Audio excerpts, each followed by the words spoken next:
Halloween 3, Season of the Witch, the night no one comes home.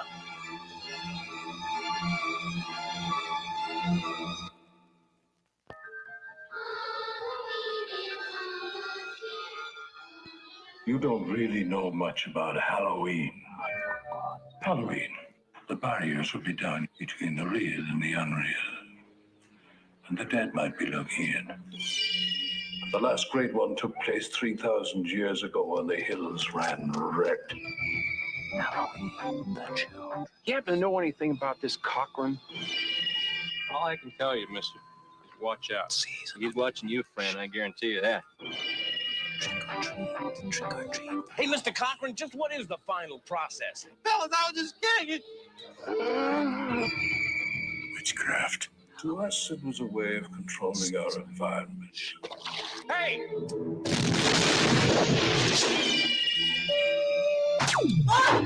Where are they taking her? They're taking her to the factory. I want a mask. Can I have a mask? Just what I had in mind for you, little buddy. Why, Cocker? Why? Do I need a reason? I've got nothing here to indicate there was ever a body at all. Operator, this is an emergency.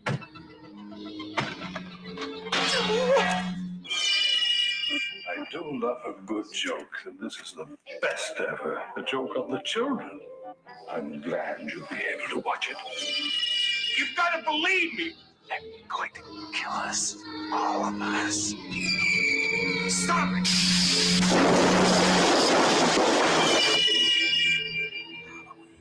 The world's going to change tonight, Doctor. Happy Halloween. Stop it!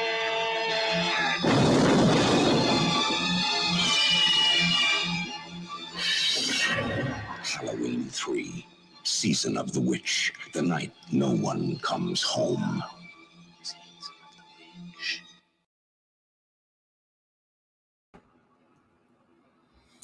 Hey everybody, NG5 here, and happy Halloween, everyone. So obviously today is Halloween, October 31st. I'm gonna bring up some music again, much like I did last time. Just give me 1 second to pull it up. Alright, just need to pause. There we go. Alright, so do that. If you hear a dog barking in the background, it's right next door, so sorry about that. So, let's see. I'm just going to show who did this, and this was Forever Horror Video Archive. So again, the whole Fair Use Act of 1976. I'm only doing it for entertainment purposes only, whether it be using a clip or audio, you know? So I just need to say the whole verbal disclaimer and whatnot. So just telling how it is. What I'm playing in the background now is the theme of Halloween 3, which is by Johnny3179. So if Johnny3179 hears this, I'm only using this for entertainment purposes only.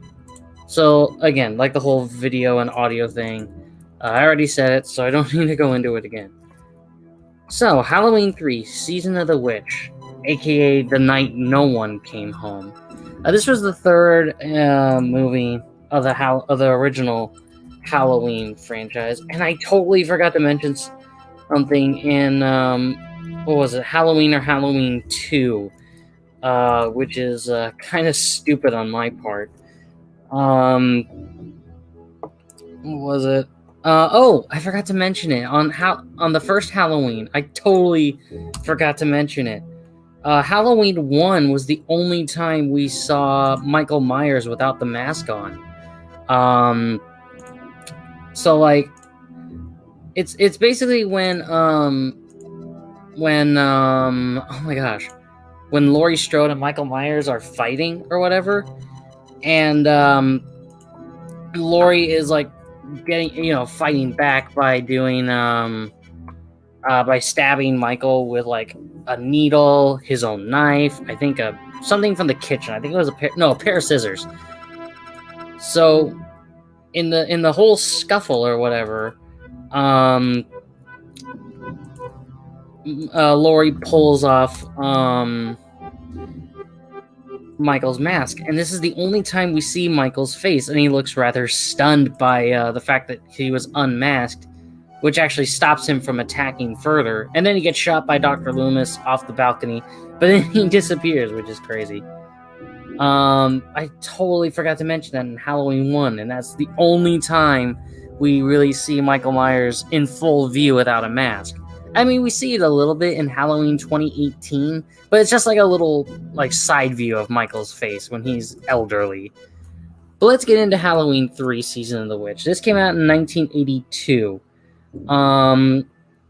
Tommy Lee Wallace directed this movie, and John Carpenter and Deborah Hill came back as producers.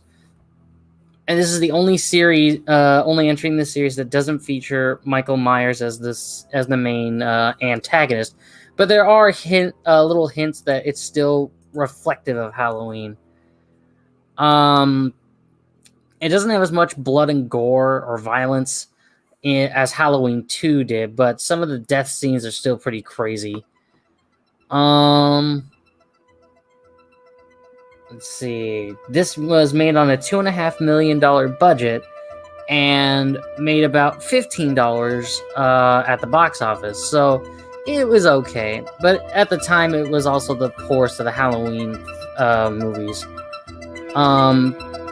But in recent years, Halloween 3 has garnered a reputation as actually being a pretty good independent film. So let's get into this. I'll be reading the plot here. October 23rd, in Northern California, presumably 1982, shop owner Harry Grimbridge III, Harry Grimbridge with the Roman numeral 3rd, is chased along a barren road by mysterious men in suits. He makes it to a gas station clutching a jack-o'-lantern mask.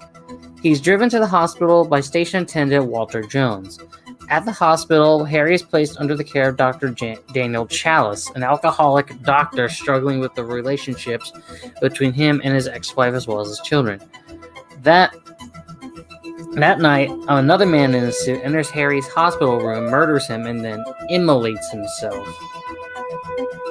Self-immolation. Self-immolation is the act of killing oneself, typically for political, religious reasons, particularly by burning. Yikes. A few days later, Daniel is confronted in a bar by Harry's daughter, Ellie. He tells her about the strange events of the night Harry died and shows her the mask her father was holding when he was admitted to the hospital. Along with Ellie, Daniel traces the mask back to Silver Shamrock Novelties, a company based in the town of Santa Mira, California. Let's see, that's actually an actual place. It is not, but it is the, wow, it's actually a fictional town for the following science fiction or horror works: Invasion of the Body Snatchers, Halloween 3, the novel called Phantoms, Airwolf, Memoirs of an Invisible Man, A Friend to Die For, First Frontier, Dark Tower 7, Ben 10 Alien Force, how about that, from Cartoon Network, Scream of the Banshee, Sharknado 2, Sharknado 3, Sharknado 4, and the last Sharknado. What is it about sharks and tornadoes? That's like the dumbest premise ever. Anyway, back to the original plot of Halloween 3. Where was I? The motel manager explains that Connell Cochran, that has a weird name, and his company Silver Shamrock Novelties, man, those are two tongue twisters, which produces wildly popular latex jack-o'-lantern, witch, and skeleton masks for Halloween, are responsible for the town's prosperity. And I'll just change the music again, but again, the music was by Johnny3179. I was using it just for fun. Let's see.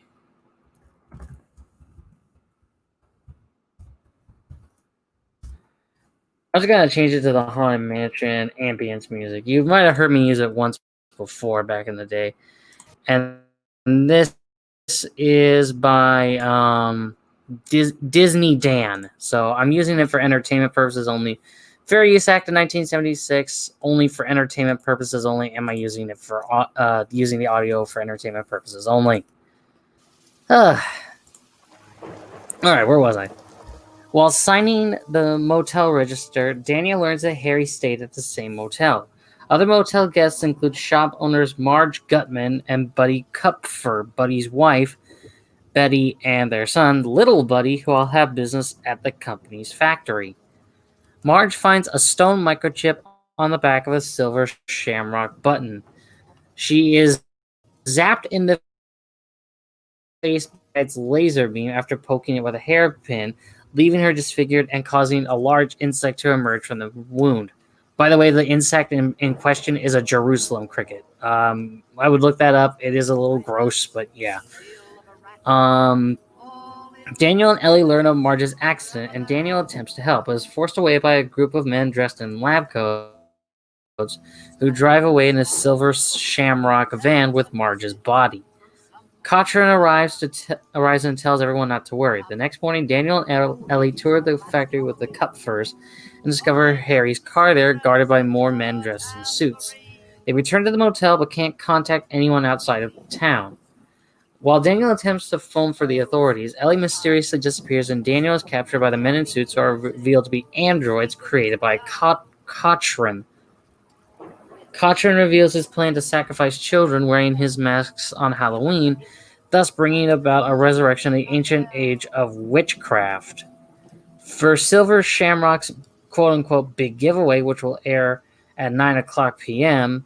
tonight, by the way, on all television channels following the Horror-thon, each of these masks contain a fragment of Stonehenge implanted in its trademark microchip. When activated by a flashing signal of the commercial's on-screen magic pumpkin, the microchip causes the mask wearer to succumb to brain damage from absorbing the energy of Stonehenge and unleashes a swarm of insects and snakes that come out of the wearer's corpse and kill anyone nearby. To demonstrate, Cochrane kills the Kupfers this way. I'll get into the characters in a little bit. Later that night, Cochrane puts a silver Shamrock mask on Daniel and leaves him to die the same fate as the trick-or-treating children who will come back home for this false watch and win Halloween sweepstakes that he created for his company. Daniel, destroying the television set and removing the masks, escapes through a ventilation shaft and rescues Ellie. He dumps the chip from the overhead chips from the overhead rafters and activates their signal with the commercial, killing Cochrane's employees while Cochrane is vaporized by the Stonehenge rune he was using to create his masks and destroying the computer chips along with the entire Silver Shamrock factory.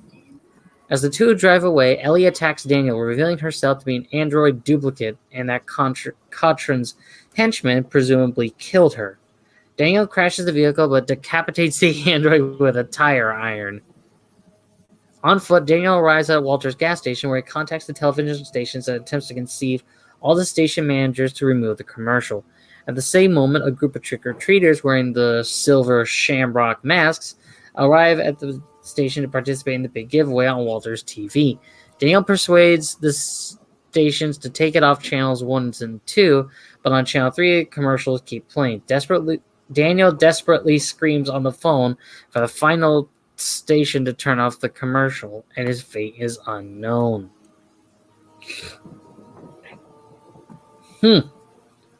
So how about that? That is Halloween 3 Season of the Witch in a nutshell.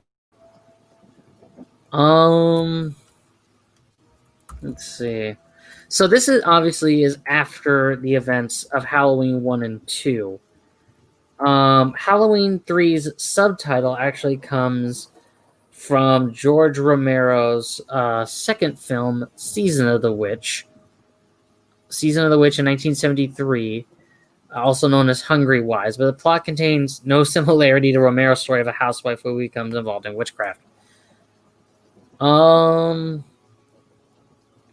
see. Let me just read off some of the people here. So Tom Atkins was Dr. Daniel Chalice.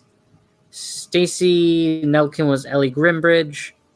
Dan O'Hare.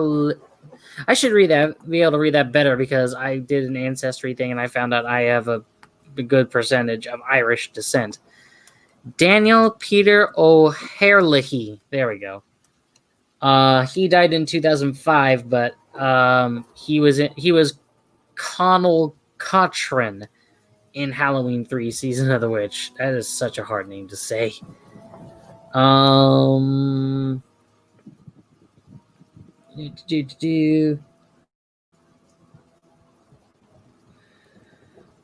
Sorry if I'm not saying anything. I'm just trying to find some stuff. Oh, here's a little thing. Nick Castle and Jamie Lee Curtis are in Halloween 3 Season of the Witch, but as minor roles. Nick Castle was Michael Myers in this archive footage, which was a TV ad for the Halloween movie, so it's a movie inside of a movie. Jamie Lee Curtis was the voice of a curfew announcer, the voice of the telephone service provider. So she did a little voice acting in Halloween 3, but she went uncredited. Let's see. Reception. Yeah, initially it received negative reviews. Let's see. Tom Milne of Time Out offered a positive review, calling the title a bit of a cheat since the indestructible psycho of the first two films plays no part here. Unlike other critics, he thought the new plot was refreshing.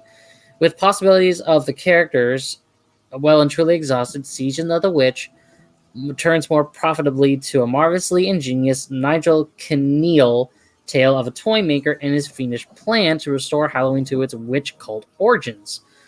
Although Milne was unhappy that Kneale's original script was reduced to a bit of a mess, he still believed the end result was hugely enjoyable. The film currently holds 5 out of 10 on Rotten Tomatoes. Its consensus reads, its laudable deviation for the series is, paltry thrills and dubious plotting. But again, it did do, it got a bit of a, let's see. Pop Matters journalist J.C. Masek III, I think that's French, wrote that the film features no serial killers or slashers of any kind. Still, this could have been somewhat interesting, or at least not condemnable, had the film been any good. It's not. Almost every time it starts to get point, we might be engrossed. Tommy Lee Wallace throws something corny like, a human decapitation scene that shows. So with Halloween 3, I'm going to go on the Halloween wiki. Yes, there is a Halloween wiki dedicated to the Halloween film franchise. Let's see. I have to find it. Here we go. So films. There we go. So Halloween 3 Season of the Witch. There are callbacks to the original 2 films. And let's see if I can find it here.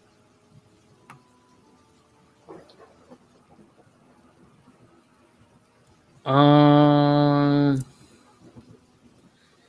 the way that I will say this, the fact that it's its own standalone movie or whatever, I thought it just felt someone breathe on me. That was weird. And my fan is not pointed at me. That was a little bit creepy. I swear I'm not going bonkers here. If Michael Myers is right behind me, I'm gonna be like, shit. Anywho, Halloween 3 is it's its own movie. The fact that it actually has a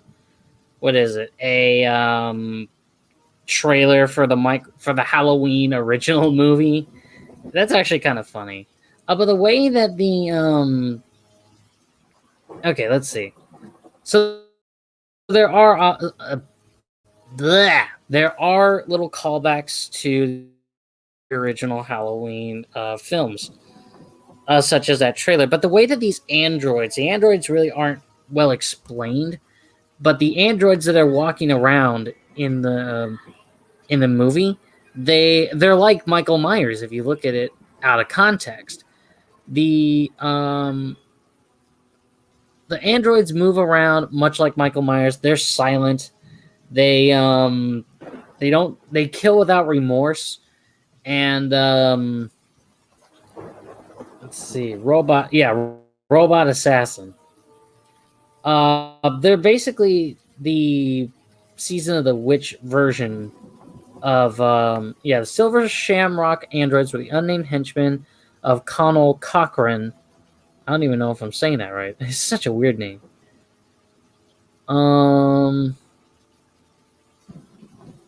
Let's see. Silver Shamrock androids do the majority of the actual murders in the film and are slow-moving, largely silent killers, reminiscent of Michael Myers. Although Myers wasn't in the movie, but they're basically Michael Myers, just in a different kind of way. The head android was played by Dick Warlock, who played Michael in Halloween 2. This could explain why many androids, specifically this one, walks similarly to Michael. But if you could just put out of your mind that Michael, that Halloween 3 is its own, sorry, I'm doing this without a script. That's why sometimes you hear me stutter or just not talk at all. I'm not doing this with any script of any kind. I'm just going to pause the music because I want to show you what happens to Cochran or whatever. And maybe his android. I'm just curious. Let's see. Yeah, I don't want to accidentally or unintentionally show a a scene that's actually not suitable or whatever, and then getting unintentionally in trouble for it. So just give me a second. I'm gonna try to find it.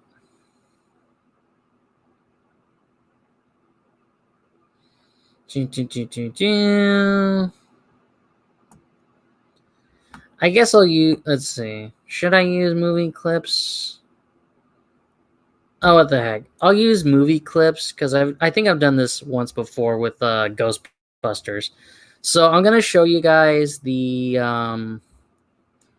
This is Halloween 3. This is the Silver Shamrock Shutdown. So this is let me just double check, make sure this is okay. I don't see the age restricted bit, so I can share this. And again, this belongs right there, movie clips. So I'm using this for entertainment purposes only. I want to show you this. So this is when Daniel Harris in the movie, he's able to sneak in and use. Look at how old that computer is, though. This is 1982, so this is 80s technology for you. I think most of these people are either. Let me just stop it real quick. And that's also one other thing. He'll start at the end of the movie. He yells, "Stop it!" to try to keep the commercial from airing. I guess Channel 3 just didn't give a shit and played it anyway. But this is how Cochran dies, and the way he dies reminds me a lot of some of the villains from Indiana Jones. So here's the Silver Shamrock ad or whatever. It's time for the big giveaway. Halloween has come. All you lucky kids with Silver Shamrock masks, gather around your cheese and put on masks and watch. Now this is also, I don't know what. This is kind of cool though, what he does. So in that box are all the microchips or whatever.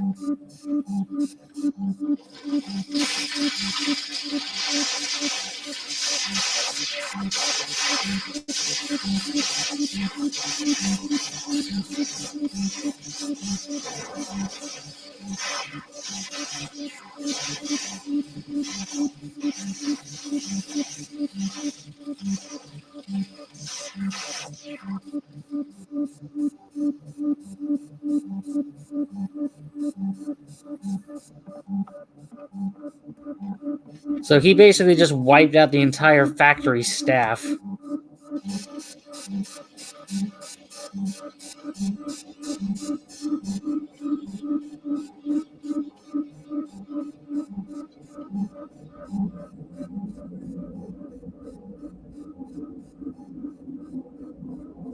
And that right there is a block of Stonehenge, and I'm going to explain. That's the only peeve I have with this entire movie. You'll see what I'll explain why in a minute.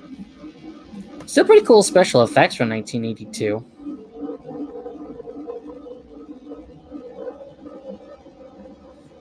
But the way he dies reminds me. So yeah.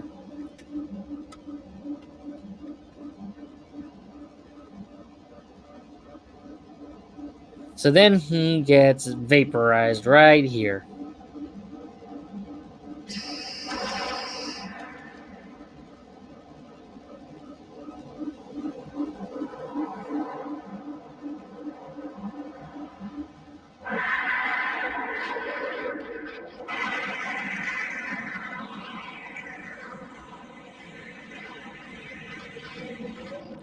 And I'll just stop her once it blows up.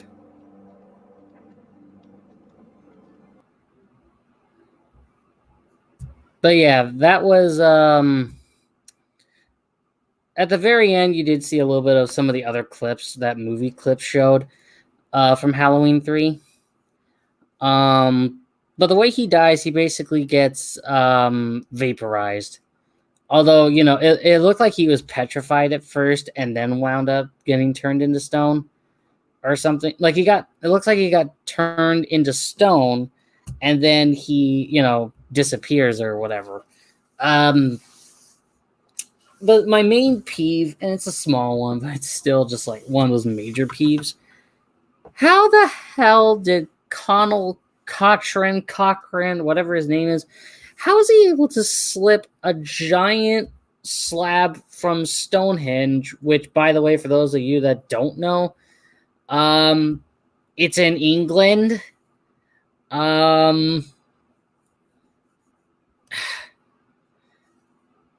It's like, it's in England, and this takes place in California. One, that Stonehenge piece is probably stupid heavy, and two, you know, how would no one be able to not see you trying to sneak that out of England, you know? It's just, wow. I'm honestly at a loss for words for that. But you know, if you give Halloween 3 a chance, you know, like just give it a watch. It's honestly a good movie. It really is. Yeah, it does have its faults. It is a little bit corny from time to time. But it's honestly it's a good standalone movie. It really is.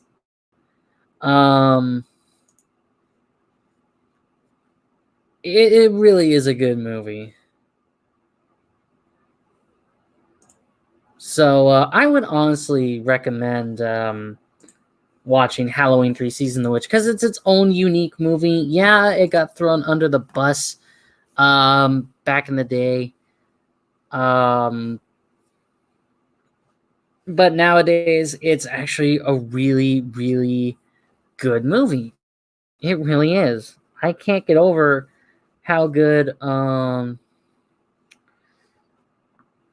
it's really a well-paced movie. Yes, like I just mentioned, it has some corny moments.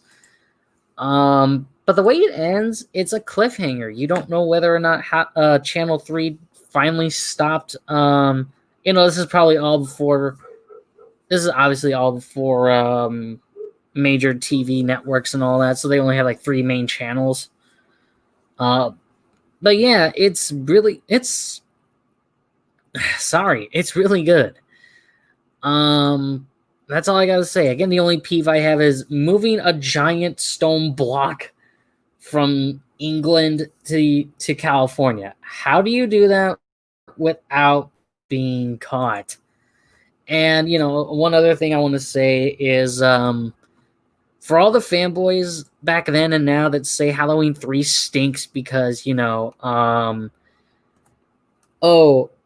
Michael Myers wasn't in the movie, therefore it sucks. It does not suck. Give it a chance, darn it. Anywho, happy Halloween, everybody. If you're going to go trick-or-treating tonight, you know, stay healthy. And yeah, just be careful about those silver Shamrock masks. Let's see.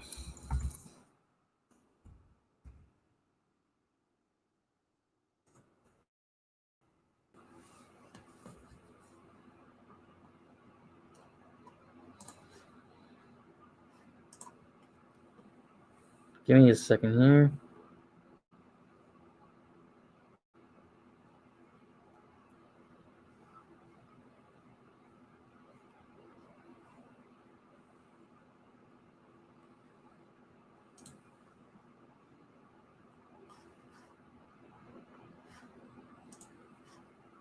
I'm trying to find the right words here.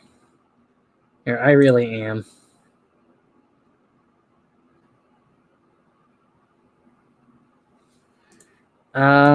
Wait a minute. Let me switch to something real fast. Oh, it's that time again. Yeah. Give me 1 second here, folks.